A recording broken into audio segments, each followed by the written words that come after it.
If you're looking for a watch at under $3,500, you don't have to worry about beating the watch up. Watches under the $3,500 price point are a lot of times considered entry-level watches.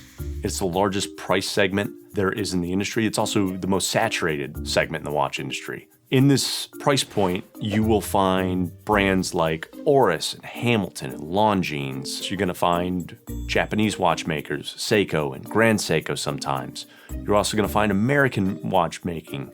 You'll find startups from Kickstarter. There's a lot in this price point, not to mention the smartwatch category, which then all of a sudden it becomes a tremendously saturated price segment. Within this segment, you're going to find a few different varieties of watches. You're going to find primarily sports watches, dive watches. You're not going to find so much of the dress watches. You're not going to find much in the way of precious metals, but you may find, hardened stainless steel, titanium. What gets interesting is at $3,500 and below, on the pre-owned side, it really starts to open you up to brands you may not have otherwise been able to access. For example, Rolex. You can find older date justs in this price category. You can find Omegas. You can find JLC sometimes at this price category.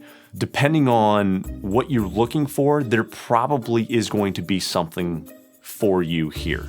What I like most about the $3,500 price segment is the dive watch category. There's a lot to choose from. Oris, for example, I've owned a couple Orises in my life, both of which have been under that price category, and they are just everyday workhorse watches that you don't have to put a lot of thought into. You put them on your wrist, you go about your day, and that's it. And that's really what you're looking for.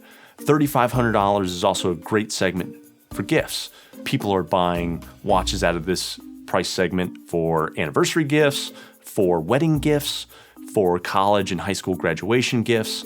You're going to find watches that have Valjoux or ETA movements if they're coming from Switzerland at this price point. And you may find some really high-end Japanese calibers, particularly in brands like Seiko and Grand Seiko. So if you're in the market for a $3,500 watch, what you're going to get is really pretty tremendous value. What I like to say is if you need something that is an everyday wear, I think what you'll find is that there are going to be a lot of options for you. I'm John, and this was Watches Under $3,500.